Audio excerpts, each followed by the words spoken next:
I wanted to ask you the question, if we went 100% mobile tomorrow, would Yahoo be better off than it is today? Well, right now we have to build the team. But I mean, if it were a 100% mobile world tomorrow, would Yahoo be a better off company or a worse off company?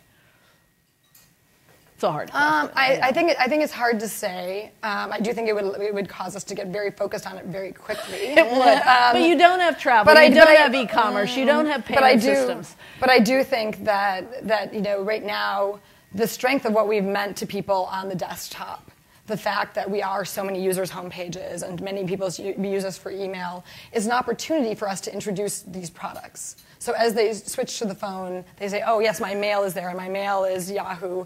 What else does Yahoo have for me? Yeah. And I do think that there's a great opportunity right now that's very greenfield in terms of someone buys a new phone, or this week at Yahoo gets their new phone. What's the first app they should install? I don't know. What? Right, and the point is it's different for every person, and is a total grab bag right now. And I do think over time there will be the apps that are on the phone and are bundled, and then and are default, and we're lucky enough to be some of those. In the case of Apple for stocks and weather. But I do think that there's a great opportunity to be that application. And it may be that it actually ends up not being one application. It may end up being a couple of applications. It may be fantasy football for some. It may be mail or our mail application or news for some. But I do think there's a great opportunity to say, oh my gosh, you just got a new phone. You have to get Yahoo Fantasy Sports, or you have to go and get Flickr. How are you thinking about acquisitions? I think there's a couple of different types of acquisitions that we're looking at, and this is really Jackie's area. But I do think that one of the opportunities that we have to seize is we need to grow our mobile expertise really quickly. And one of the things we concluded is, yes, we need to hire one by one, but wouldn't it also be great if we got slugs of people right, that were already a team and already knew how to work together? And of course, in Silicon Valley, this is called acqui-hiring, where you basically say, okay, great, your startup idea didn't work out, but you still are a tremendous set of talent and you know how to work together as a team. Please stop working on your product. Come over here and work on our product. And so we've been looking at acqui-hires. We've done our first one. It's a company in New York called Stamped. And we picked up a terrific set of talent there. They're excited they said, look, we had an idea. It didn't play out to be as big as we thought it would, but we're excited to keep working together, and we're excited to come over here and work on something impactful, and that was great. And then there also will be some opportunities for bigger, more strategic acquisitions that align, in particular with things like some of our ad technology, some of the real revenue engines of the company. You said on the earnings call that you were looking at acquisitions in the tens to hundreds of millions. Does that mean that you really do not want to do an acquisition that is over $1 billion? I really haven't thought of it that way. I do think that there's the acqui-hire phase, which is usually on the very low end of that, and there. It's clear that that's a great buy and a great asset for Yahoo. I think that one of the things you see with startups is they hit an inflection point. And that inflection point, for whatever reason, is usually around $100 million. Right? Because that's the point where they have a hit runaway consumer product, they're getting lots of users, lots of usage, and that's the moment when they've got to decide, go big or go home. Right? Go bigger or get sold. Does that make sense? Because at that moment, they've got to decide, okay, we've got to ramp up a sales force. We've got to ramp up our finance functions. And the thing is, once they start getting much bigger than that, if you buy them, you have all this duplication. You have all these integration issues, right? You have all of these business plans and areas where you really got to figure out what should happen with them strategically. And so for a lot of companies, it's that Series C round where they're going to decide, are we going to go for it? Are we going to ramp up our own revenue generation engine and go for the IPO? Or do we want to stay more focused on the product, on our users, not ramp up all of that, and find a home at a company that already has all of those different elements in place where we can leverage their sales force, we can leverage their finance, their recruiting engines, things like that. And that's why I made that comment. It really isn't about a particular dollar value where it stops, but it's just that there is kind of that sweet spot in terms of maturity of a company and how easy it is to integrate and really get the value from it. And companies that could hit 100 million users and 100 million in revenues, right? And you call it the rule of 100 million. Yeah, the 9-figure rule. The nine-figure rule. Which is true, I think, for both companies outside as well as opportunities inside. I really think that one of the things that Yahoo gets to think big. And if we're rolling out new products, new features, we should be thinking about things. What are features that are going to help 100 million people? What are features that are going to make $100 million? I mean, Yahoo makes $5 billion, $100 million. If we come up with a new product that makes $100 million, that's 2% of our revenue, right? So it's a big number, and it's hard to think of ideas that are going to make $100 million. But the truth is, that's the standard we have to hold ourselves to in order to move the needle.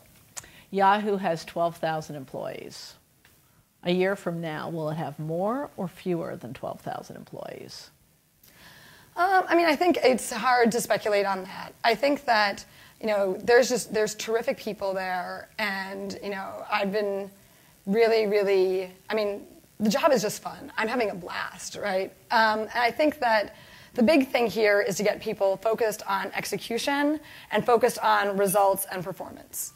Like, there's simple things, like, for example, in some of our performance evaluations at Yahoo used to be done once a year. Now we're doing them once a quarter, right? They used to be, and no offense to this, but the old system had performance and potential. No offense to potential. What we care about now is performance. Okay, great. Like, we hope you have potential. We wouldn't have hired you if you didn't have potential. But what we really care about now is performance there.